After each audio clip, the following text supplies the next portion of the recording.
En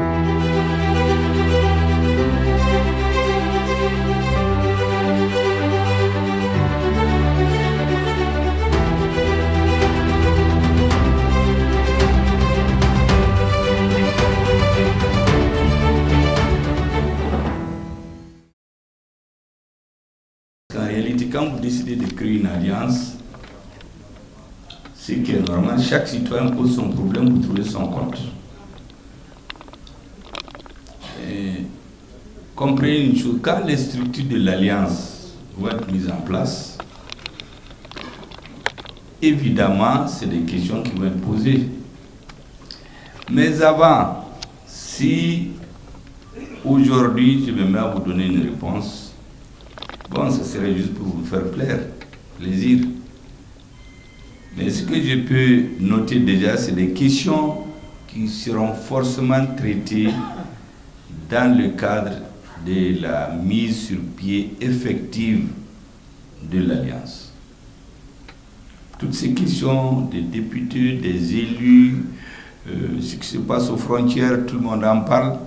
J'imagine que ceux qui vont faire les textes ne vont pas les oublier, et surtout les changements de régime vont forcément entraîner un certain nombre de changements sur lesquels je ne voudrais pas insister parce qu'ils seront forcément pris en compte.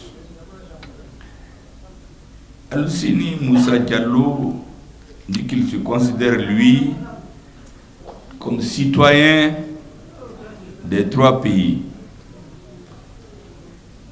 C'est une très bonne chose. Vous savez, quand le premier du Niger a été au Mali, il a dit que moi je suis nigérien dans une certaine mesure. J'ai vécu au Niger 1 an, en 1971, et je suis retourné reprendre l'école. Il y a des Maliens qui ont leur famille ici.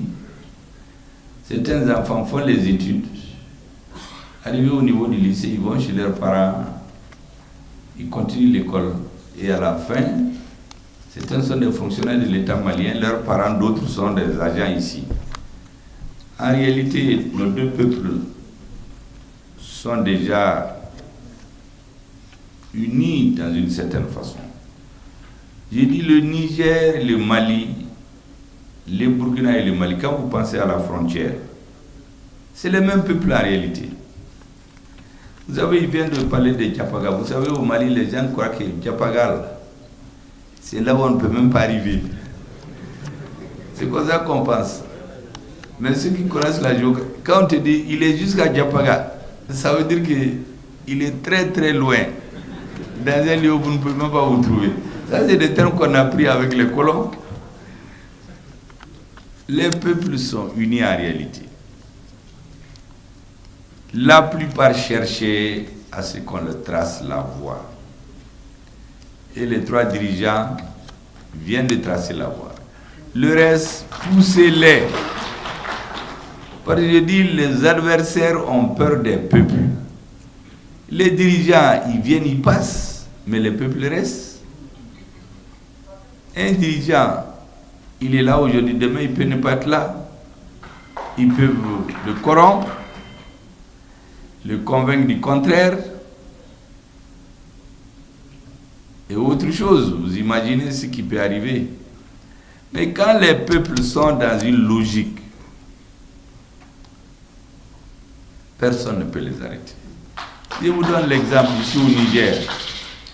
Quand certains pays, en violation des règles internationales, ont estimé que eux, leur ambassadeur va rester au Niger parce qu'ils veulent. Mais quand le peuple nigérien a dit qu'il ne veut pas, les dirigeants, mais qui les a forcés? C'est le peuple qui allait le prendre, entourer les lieux. Pendant des mois, ils ont été obligés de rétropédaler. Mais s'il n'y avait pas le peuple, si seulement les dirigeants avaient parlé, mais ils allaient trouver les moyens de leur tordre la main. Mais quand le peuple s'est mêlé, ils ont été obligés de faire le constat de leur défaite cuisante.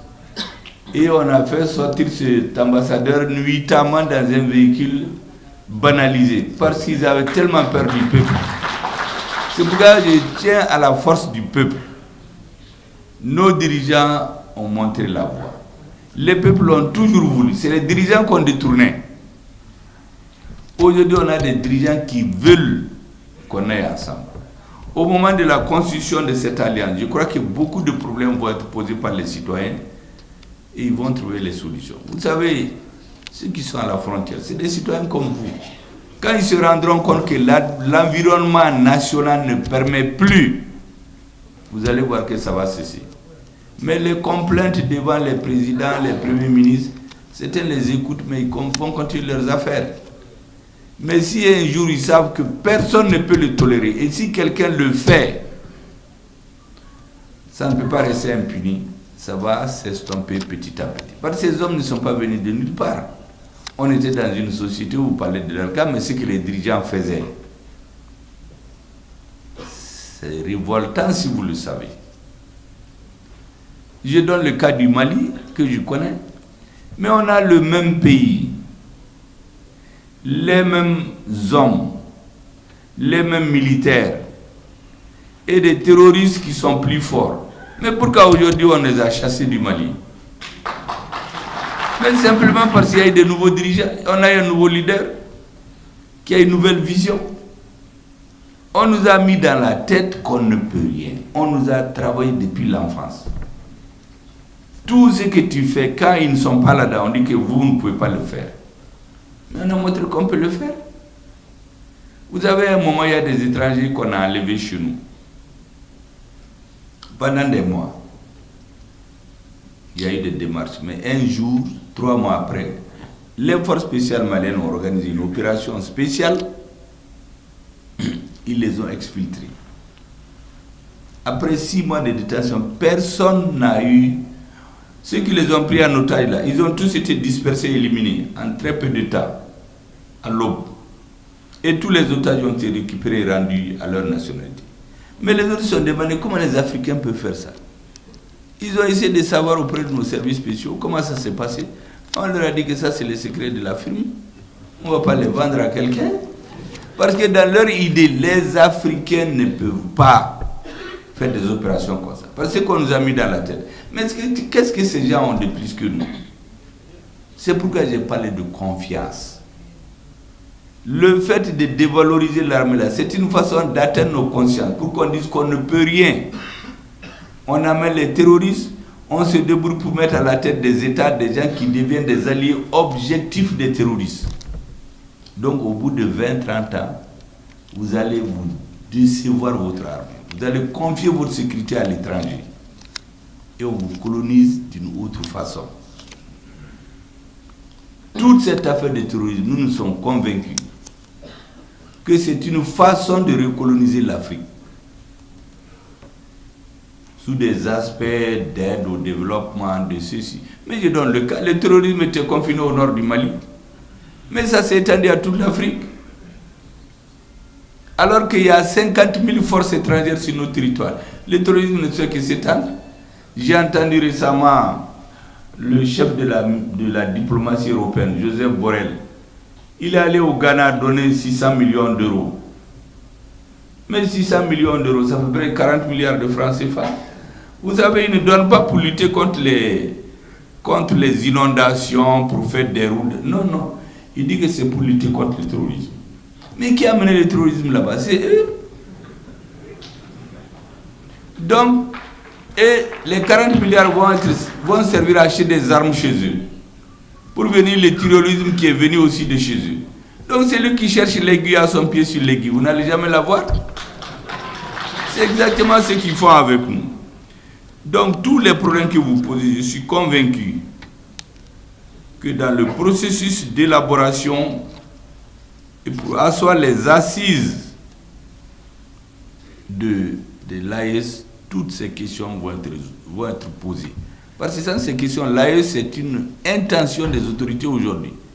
Mais il faut avoir son organigramme, ses organes, quelle est leur mission, qui travaille là-dedans. Tout cela n'est pas encore fini. On est en train de travailler là-dessus. Nos ministres, et ça va être soumis aux dirigeants pour validation. Maintenant, mon frère dit que lui, son souci, ça c'est Ismaël Boré, lui, son souci, vraiment, c'est de voir Bamako. Je voyais même les ministres maliens qui riaient. Parce qu'ils ne savaient pas qu'il y a au Mali, il y a des gens qui n'ont jamais vu Bamako. Vous savez, je fais rire les ministres souvent en leur disant que moi j'ai vu Bamako la première fois quand j'ai passé au lycée. Même les fruits tropicaux, là, quand tu quittes les Grands Nord, on ne les connaît pas. On voit dans les livres la mangue, la banane, mais arrivé au lycée, on a vu pour la première fois à l'interne. Il y en a qui pensaient même que les bananes, on les mange sans enlever la peau. Mais petit à petit, on s'est habitué. On ne parlait rien au nord du Mali, à part des papiers administratifs. Tout le monde était tourné vers le Niger. L'argent, les produits, tout ce qui circulait à Gao, c'était le Niger. C'est quand on a fait la route Sévaré-Gao que les Maliens du Nord ont commencé à réfléchir qui sont au Mali. J'ai dit souvent à nos amis qu'en Soreille, l'igname qui vient de Sikasso, on mange ça maintenant. En Soreille, il n'y a même pas de nom, ça n'a pas d'appellation. Parce que ça n'existe pas là-bas. Les premières ignames qui sont arrivées, c'est les voyageurs qui partaient au Ghana qui les amenaient. Donc le nom de l'igname en Soreille, c'est le nénuphar de Koumassi. Mais quand on a fait la route Sévaré-Gao, les gens ont commencé à comprendre que l'igname se cultive au Mali, dans une partie du Mali. Donc c'est pourquoi les communications sont extrêmement importantes. Je suis sûr que vous allez voir Bamako.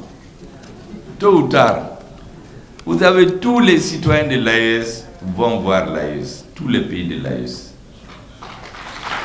Au Mali, il y a beaucoup qui ne savent pas qu'au nord, il y a des gens qui n'ont jamais vu Bamako, qui ne parlent pas la langue majoritaire au Mali, comme au sud du Mali. Mais moi, j'étais comme vous. Patientez, ça va arriver. Vous allez voir Bamako aussi. Je suis convaincu. Maintenant, le fondateur d'école, Ablaye, effectivement, nous a parlé de l'armée. Moi, j'ai toujours été convaincu, avant d'être Premier ministre. Parce que j'ai fait 11 ans en Europe. J'ai beaucoup lu de leur histoire. Toutes les sociétés organisées, toutes sans exception, elles sont organisées sur le modèle de l'organisation militaire. Le travail, la discipline, l'ordre. Quand ça n'existe pas, on ne peut pas construire un pays. Ce qu'on a amené chez nous, la démocratie qu'on a amené chez nous là, ce n'est pas la vraie démocratie. Hein. Ça, c'est démocratie DCI, dénomination commune internationale. Mais l'original, là, ils n'ont pas amené chez nous. Hein. C'est le DCI qu'on a amené chez nous. Ce n'est pas la démocratie. Mais dans ces pays, la démocratie, il faut comprendre pourquoi tu votes. Mais quelqu'un qui a faim, prenez chez nous par exemple, un ministre de la Défense qui détourne l'argent de plusieurs armes de combat. On tue les militaires, on les enterre dans les fosses communes. C'est lui et ses copains étrangers qui ont empoché les moyens qu'il faut pour acheter des hélicoptères et des avions de combat. Et il vient à la veille des élections, il va dans les zones de crise, il sort 1 milliard, il donne 500 000. Mais ma grand-mère à qui on propose 500 francs pour voter, mais elle va voter. Celle-là, elle ne connaît rien de la démocratie. Elle a voté pourquoi? Parce qu'on lui donne de quoi payer 1 kilo de riz le jour. Mais chez eux, ça ne se fait pas. Vous ne verrez jamais un président, candidat en France ou aux États-Unis vous dire que lui, il va faire des puits, il va faire des ponts, il va faire ceci. Mais c'est le début de la corruption. Un homme politique qui cherche le pouvoir, c'est un agitateur d'idées. S'il commence à distribuer du matériel, c'est le début de la corruption. Parce que là où il distribue, c'est pour revenir recueillir leur voix pendant les élections. Ce n'est pas ses idées, mais c'est l'eau qu'il a donné à boire. Mais ce n'est pas son rôle. Ça, c'est le rôle de l'État. C'est pour cela que moi, je suis convaincu que nos armées nous ont montré la voie. Ce n'est pas par hasard. Quelqu'un disait, Assimi Goïta, président, au lieu de dire la transition, il a dit président militaire. Mais il se sont mis à dire, mais c'est militaire. Mais qu'est-ce que ce monsieur a vécu avant d'être militaire? C'est surtout ça. Si vous regardez par exemple, dans l'espace politique, la jeunesse a été totalement corrompue, orientée. Les jeunes les études approfondies, lire et écrire, ce n'est pas leur affaire. Ils cherchent l'argent facile. Même dans les armées, on a corrompu les gens. La corruption, la gangrène a atteint l'outil de défense. Et les autres se moquent de nos militaires. Moi, j'ai vu des généraux qui écrivent, oui, au Mali, il n'y a pas de militaires. Ils font ceci, ils font cela. Tout ça, c'est pour nous dévaloriser. Parce que quand vous dévalorisez votre armée, c'est le début de la décadence. Et c'est pour cela que j'ai toujours dit aux gens, l'armée, c'est la colonne vertébrale d'une nation. Les erreurs d'un chef militaire qui a le pouvoir, ça ne veut pas dire que ça, c'est l'armée. Or, chez nous, c'est le dénigrement de l'armée des militaires, c'est ce qui montre que tu es instruit. En oubliant qu'ils font les mêmes écoles que nous. Ils ont les mêmes diplômes. En plus du fait qu'ils étudient la stratégie. Mais on se bat de diplôme, on vient, on se présente. Le bon français, là. Il y a des vauriens là qui vont, ils ne passent jamais aux examens, mais ils sont dans les bistrots en train de bûcher les formules lapidaires des français classiques. Quand ils viennent dire, ils parlent français. Ça, c'est du vrai français. Mais ils ne valent rien sur le plan du travail. Les Africains ont besoin du concret. Donc, vous savez, l'histoire, sa falsification est à la base de ce que nous vivons. Je vous donne un exemple. Les Touaregs, par exemple, et les Arabes au Mali, aussi longtemps que vous montez dans l'histoire, nos peuples ont été ensemble. J'ai expliqué qu'au XVIe siècle, il y avait des contingents uniquement composés de Touaregs, militaires, à la fin du pouvoir de Soni Alibert. Ils font des combats jusqu'à Fès. À la veille de l'indépendance, les colonisateurs ont voulu diviser le Soudan. C'est les chefs de tribus Touaregs, Arabes et Sonrei qui se sont réunis. Ils ont dit aux colonisateurs, vous nous avez colonisés ensemble, nous voulons aller à l'indépendance ensemble. L'actuel, l'un des acteurs chefs terroristes chez nous, Al-Gaba Saga Intalla, son grand-père, c'était Attaher Ag-Ili. C'est son fils qui est Intalla. Al-Gaba, c'est le fils d'Intalla. Mais c'est Attaher Ag-Ili qui a été pris comme porte-parole de tous les chefs de tribus Touareg, Arabes et Soré en 1958. C'est lui qui a dit aux Blancs qu'il ne veut pas d'un État. Sinon, il voulait diviser le Soudan. Mais quand son fils vient nous sortir des histoires qu'ils ont demandé à ne pas être avec le Mali, qu'est-ce qu'on lui enseigne? Il y a quelques gens non représentatifs, ils étaient 300, qui ont fait une lettre qu'ils ont envoyée à De Gaulle pour dire qu'ils ne veulent pas aller à l'indépendance, ils veulent être des musulmans français. Ou si ça ne marche pas, qu'on les rattache au Maroc ou à la Mauritanie. Mais ils ne veulent pas dans un pays, dans ce pays-là. Mais quand De Gaulle a eu cette lettre-là, de 300 personnes, mais ils l'ont classée, ils ne sont pas représentatifs.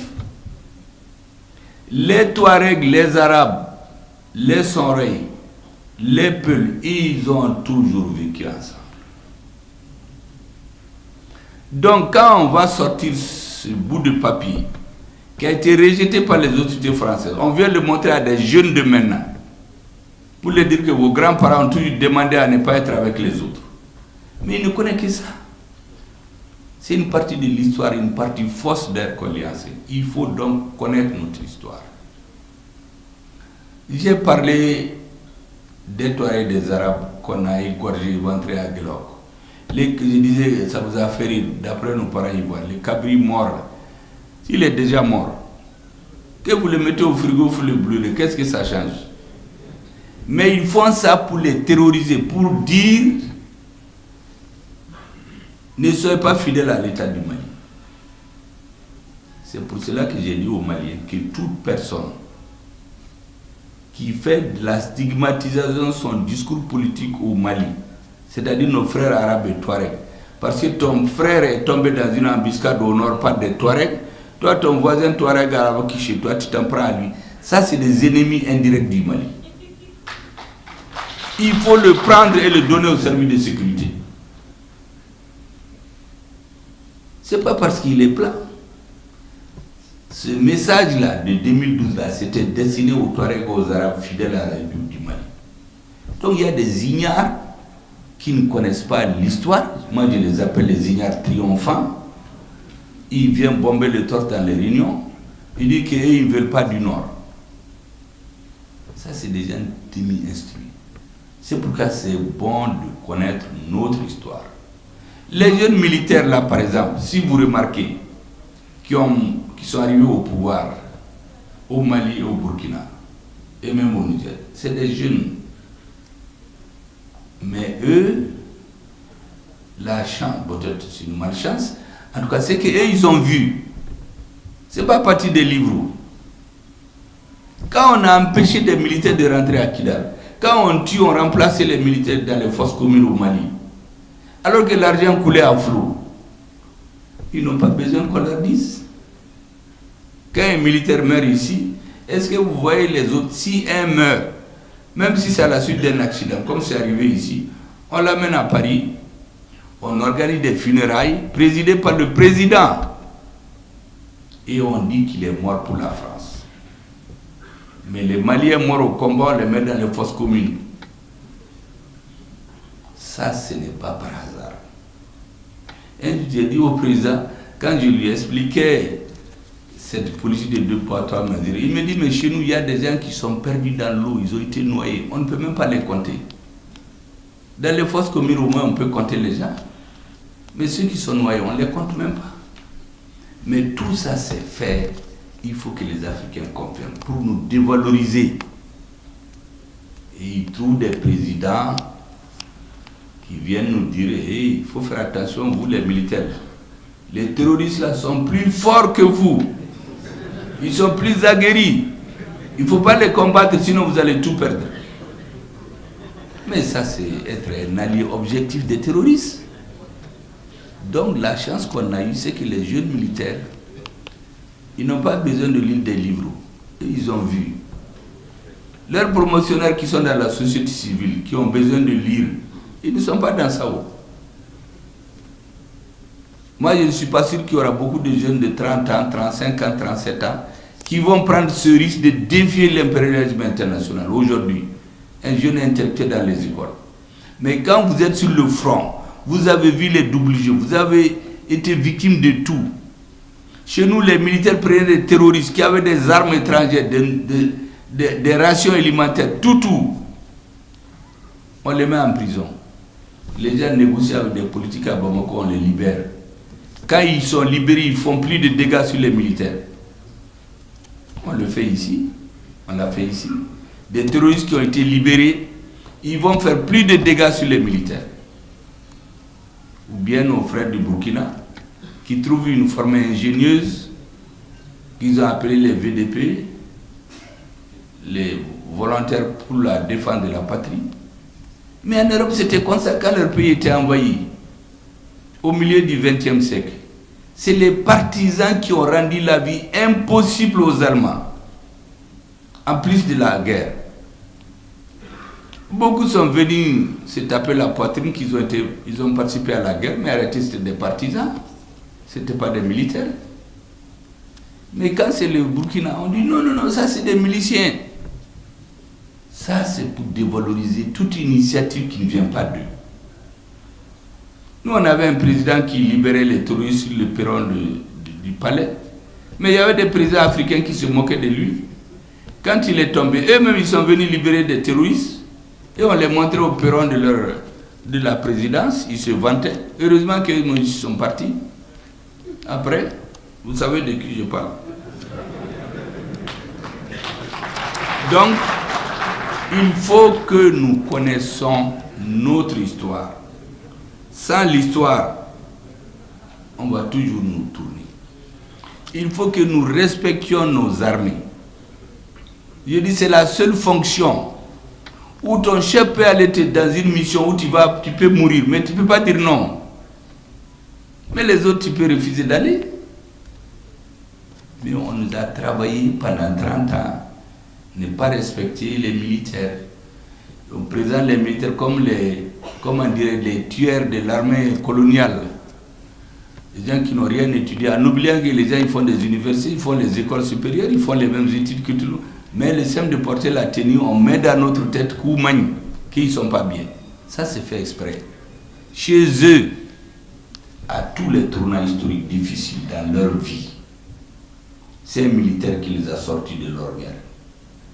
Eisenhower aux États-Unis, George Washington, De Gaulle en France, les deux personnalités les plus célèbres en France, illustres, c'est De Gaulle et Napoléon, c'est des militaires.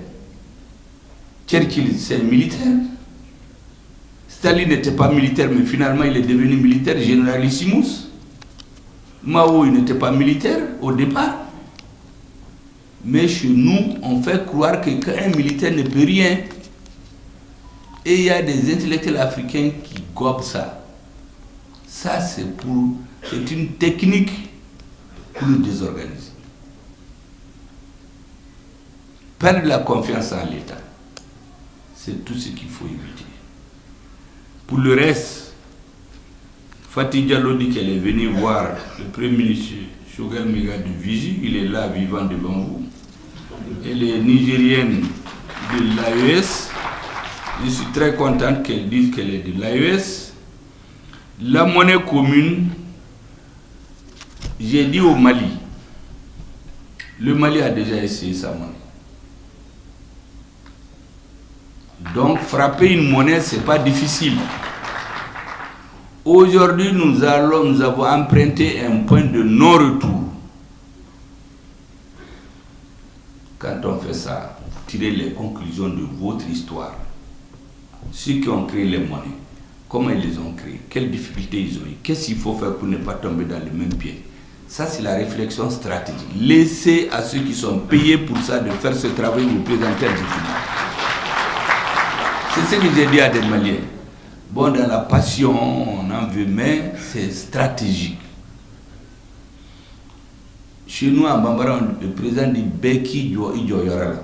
En français, chacun n'a qu'à faire son travail. Quand un plombier veut aller faire le parachutisme, bonjour pour les dégâts, son pied va se casser. Et lorsque un biologiste qui élève et teste les serpents venimeux, il veut aller faire le chirurgien pour soigner les yeux des gens quelque part, je ne suis pas sûr que ça va marcher. Laissez les financiers. C'est une question, vous ne pouvez même pas imaginer qu'elle est laissée comme ça. Il y a des gens qui sont payés pour ça. Les ministères et les techniciens des finances et les chefs d'État. Quand ils vont finir cette question, parce que c'est qu'on veut qu'on dévoile tout ce qu'on est en train de préparer. Mais on ne va pas le faire. La meilleure façon d'échouer, c'est de dire à l'adversaire tout ce que tu veux faire. C'est pourquoi les autres avaient dit avant, l'Afrique, tel pays ne sera pas la vache laitière. Parce qu'on leur a dit ce qu'ils veulent faire. On ne va rien dire à personne. Le jour advienne que pourra, mais on veut que l'AES marche. Pour le reste, vous savez, concernant les Peuls, je ne vais pas éluder cette question. Moi, j'ai dit aux Maliens que moi, je suis un métis. Mon arrière-grand-père, quand vous le voyez, il est comme un arabe. Il a certains de ses enfants qui sont blancs, comme des tamasheks. D'autres sont noirs comme du charbon, là. Ils sont même bleus. Il n'y a que les dents et les yeux qui sont blancs chez eux. D'autres ont des cheveux crépus, des vrais nègres, bien bon teint là. D'autres sont noirs, ils ont les cheveux lisses. Il y a un peu de tout. Donc quand tu viens chez nous, tu veux parler mal des tamasheks, ou des Peuls, ou des Arabes, ou des Songoïs, tu ne trouveras personne pour t'écouter. Tu trouveras toujours des adversaires. Parce qu'on est un pays métissé. Et l'avenir appartient au métissage. Maintenant, qu'est-ce que ceux qui veulent détruire nos États ont fait? À chaque étape de la colonisation, ils choisissent un thème. La communauté Peul, c'est la plus nombreuse en Afrique. Elle va géographiquement du Cameroun jusqu'au Sénégal. Quand tu touches à un Peul, les chefs d'État qui ne sont pas instruits, les jeunes Peuls qui ne sont pas instruits, ils se mettent tous là-dedans. Avec la pauvreté. Moi, j'ai écouté des interviews du président Ibrahim Traoré, où quand ils étaient au front, ils marchaient des villages entiers, il n'y avait rien. Les populations là, si quelqu'un vient, il leur distribue de l'argent en douce, il leur dit que ceux-ci sont vos ennemis, on va transformer leur idée. Il y a beaucoup de jeunes Peuls qui sont dans le terrorisme, ils ne savent même pas pourquoi. Moi, j'ai vu des présidents en Afrique qui se sont mis, parce qu'ils sont Peuls, à quitter le Burkina. Mais il y a un compatriote, je lui ai dit de lui poser la question, est-ce qu'il a des preuves? Vous savez ce qu'il nous dit, que lui l'a vu dans les réseaux sociaux. Mais ça, c'est quoi ça? Un président qui accuse un autre État à partir de ce qu'il a vu dans les réseaux sociaux, parce que lui, il est Peul. C'est fait exprès pour qu'on tombe là. Quand les colonisateurs sont venus, ils ont eu toutes les difficultés avec les Peuls. C'est des gens guerriers qui n'acceptent pas la soumission. Les colonisateurs pendant 70 ans n'ont jamais eu la paix avec les Peuls. Donc ils se sont dit, inoculons le venin. Parce que le sang, quand tu coûtes, c'est du venin. Les Peuls du Mali qui ont vécu avec les Dogons pendant plus de 1000 ans, ils se sont mis à les tuer. Au début, vous savez ce qu'ils faisaient? On tuait les chefs religieux Peuls et les chefs de village.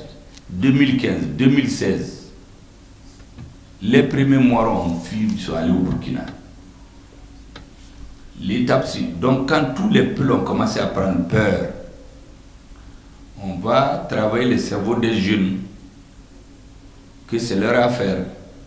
Maintenant ils viennent, ils mettent le feu, ils tuent les Dogons, ils courent pour aller se cacher dans les hameaux Peuls. Le Dogon dont on a tué le père est convaincu que c'est le Peul qui tue son père. Eux aussi, ils s'organisent, ils tombent sur des Peuls, ils les tuent. Une fois que le sang coule, c'est du poison. Et ce monsieur qui dit qu'il est Peul, ça s'étend jusqu'au Cameroun, jusqu'en Afrique. Tous les chefs d'État d'origine Peul se mêlent là-dedans. On a fait une affaire d'une communauté. En fait, c'est pour embraser l'Afrique. Des jeunes bergers Peul sont embobinés là-dedans. Dans l'EIGS, on les voit derrière leurs animaux. Il y a des ONG dont leur rôle, c'est de faire des enveloppes et les distribuer dans les nord du Mali et du Niger. Tous les mois, il y a des gens qui ne travaillent même pas. Ils ont tous les mois des enveloppes. On vient les voir. Ils vont voir des bergers qui n'ont rien. Ils leur donnent un peu d'argent, des armes. Ils recrutent d'un pays à l'autre. Comment vous pouvez comprendre cette histoire-là du Cameroun jusqu'au Sénégal? Les Peuls. Donc les gens par solidarité, les intellectuels, les avocats, les bergers, tout le monde rentre là-dedans. Ils disent qu'ils défendent leur communauté. Mais les autres aussi se défendent. Et dans l'armée, j'ai dit, quand vous êtes votre maison en train de brûler, vous n'allez pas vous demander qui a mis le feu. Vous désignez le feu d'abord. Quand le feu est éteint, en ce moment, vous allez demander. Quand le pays est en guerre, c'est très facile d'accuser les autorités. Je vous donne l'exemple. Moura chez nous, c'est une ville qui a fait des années. Personne ne peut rentrer. Un village. Encerclé, les femmes étaient enlevées, leurs enfants, les gens étaient esclavagisés. Un jour, l'armée malienne a monté une opération spéciale. On les a éliminés en grand nombre. On avait même pensé qu'on a pris leur chef. Le matin à 6h30, RFI a commencé. Que l'armée malienne est allée tuer. On a décompté plus du tiers de la population de Moura. Mais quel intérêt l'armée, une armée qui se bat contre tout, quel intérêt elle a d'aller tuer le tiers d'une population? Sauf à pousser les jeunes à prendre aussi les armes. Mais ça fait le tour. Il y a des gens qui se sont mis à entonner cela. Et on demande les témoins. Ils disent, oui, c'est avec des satellites. Je ne sais pas sur quelle orbite ils étaient, qu'ils ont pu voir. Ou bien un témoin qui aurait téléphoné. Mais ça, c'est sérieux. On fait un rapport gros comme ça. On va le présenter à Genève. Nous avons dépêché notre ministre des Affaires étrangères et de la Justice. Ils ont donné un coup de poing à ce rapport faux qu'il a disparu dans les tiroirs. Il allait réapparaître à Genève pour nous accuser. Depuis qu'on a voulu exposer nos preuves nous-mêmes, que ce sont eux qui sont là-dedans, on ne parle plus de ce rapport-là, parce qu'ils se cherchent encore. Et on a trouvé des journalistes qui nous disent, non, exposez vos preuves. Mais nous ne sommes pas dans ça. Si on nous laisse exposer ces preuves-là, tous les Africains vont se révolter. Le terrorisme, tous les mouvements terroristes sont des créations organisées, sponsorisées, financées par les forces, par les services d'espionnage des pays étrangers. Tous sans exception. Maintenant, quand on embobine les gens, on met les pulls là-dedans. On avait dit aux Touaregs aussi là-dedans à un moment. Il y avait des Touaregs qui disaient que c'est la chair des Touaregs qu'on vendait dans les marchés à Bamako. On a sorti tout ça. L'État malien a voulu être attaqué pour génocide aux Nations Unies. Maintenant, avec les Touaregs, je pense que ça ne marchait pas parce que ça avait commencé à leur échapper. On s'est abattu sur l'épaule. Cette question, il faut l'aborder avec beaucoup de discernement. Et ne pas travailler à démoraliser les armes.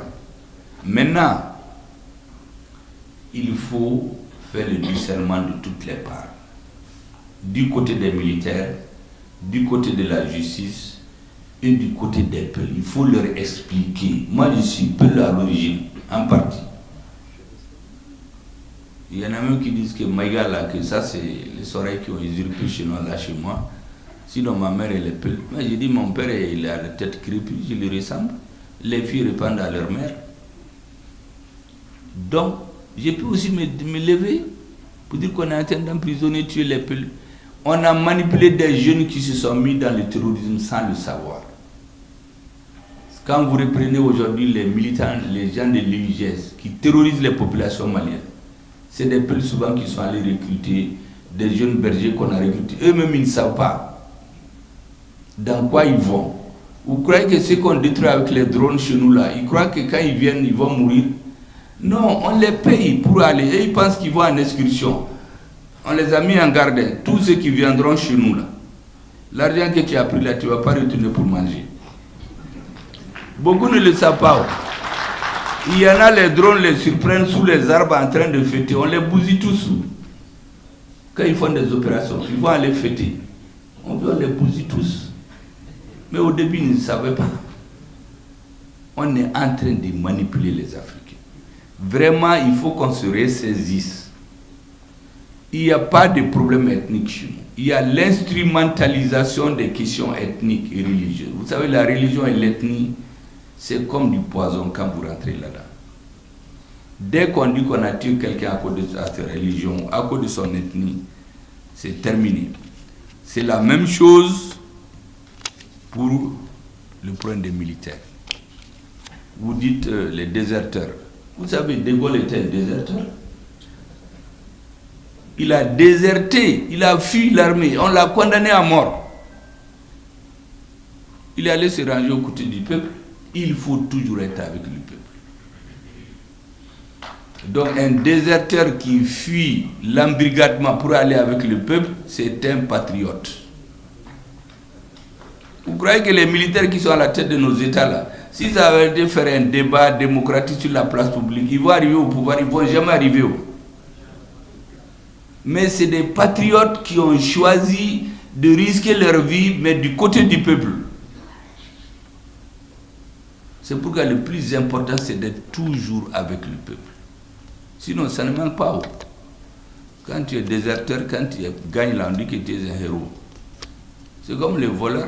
Quand il arrive à voler, il s'en va là. Il n'est plus voleur, on dit qu'il est riche. Mais quand on le prend, c'est ce jour-là qu'il est voleur.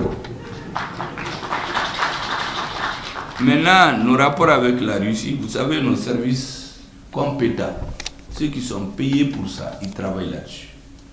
Nos diplomates, nos chefs militaires de tous nos pays travaillent. Je crois qu'il faut les laisser faire le travail. Ce qui nous intéresse, c'est que notre population soit mise en sécurité. Notre président, que je sais, téléphone directement à Poutine. Notre ministre de la Défense va là-bas, notre ministre des Affaires étrangères. Eux, ils sont payés pour ça. Quand ils vont faire le travail, soyez sûrs, en tout cas, nous, on est confiants que c'est nos intérêts qui vont être défendus. C'est la même chose pour le Burkina, c'est la même chose pour le Niger. Je crois, récemment, il y a une grande tournée diplomatique dont vous avez tous entendu parler à la télévision, qui va donner des fruits. Notre objectif, c'est, comme le président Tchani l'a dit, transformer l'AES en zone de prospérité, au lieu que ça soit une zone d'insécurité. La CEDEAO, je termine par ça. Vous savez, à la CEDEAO, les gens ne sont pas autonomes. C'est d'autres qui décident et on donne des instructions. Bon, nous, on veut faire des choses plus sérieuses. Pour monter le manque de sérieux, il y a un président de la CEDEAO qui dit, en 2019, parce que moi j'enregistre tout, mais comment est-ce qu'il y a 50 000 hommes au Mali et le terrorisme continue de s'étendre? Je vois le même monsieur cette année, parce que les maîtres ont dit autre chose. Il dit, mais si la MINUSMA part, que va devenir le Mali? Le même va à Moscou. Il dit qu'il ne veut pas prendre des photos avec notre président, le président de Burkina Faso. Le motif, ouais, ils sont venus par coup d'État. Moins de quelques mois après, on voit le même président, il fait des selfies. Tantôt il est en veste, en pipao, avec un autre président qui a fait aussi un coup d'État. Mais celui qui t'a mis dans ça, il va dire que tu n'es pas sérieux. Il y a beaucoup qui sont comme ça. Dans la CEDEAO, toutes les mesures qu'ils ont prises contre le Mali et le Niger, elles sont illégales, injustes, iniques. Aucune loi ne leur permet de prendre les embargos. Ça n'existe pas.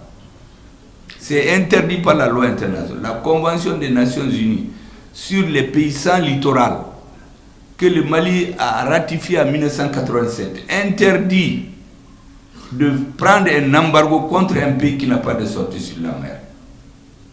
C'est pour ça leur fameux embargo, quand ils l'ont amené à l'Union africaine, où on a embobiné la mauvaise marchandise dans une bonne enveloppe, ils l'ont amené à New York, mais les Russes ont donné un coup de pied. L'embargo n'est allé nulle part. L'ONU a refusé parce que ce n'est pas légal. Mais dans la CEDEAO, la légalité n'est pas leur problème. Leur problème, c'est de répondre aux injonctions du maître qui décide. La justice de l'UEMOA a donné raison au Mali, les chefs d'État ont dit qu'ils ne l'appliquent pas. Mais ça sert à quoi d'avoir pris les règles? Donc pour nous, tournons-nous vers l'AES, construisons l'AES. Quand ça va marcher, beaucoup vont chercher des visas pour venir chez vous. C'est le bon. Je vous remercie. Monsieur le ministre, Premier ministre, chers frères. Ok, merci. Alors, on a plus de Le ministre est là-bas, il y a plus de 50 000 euros.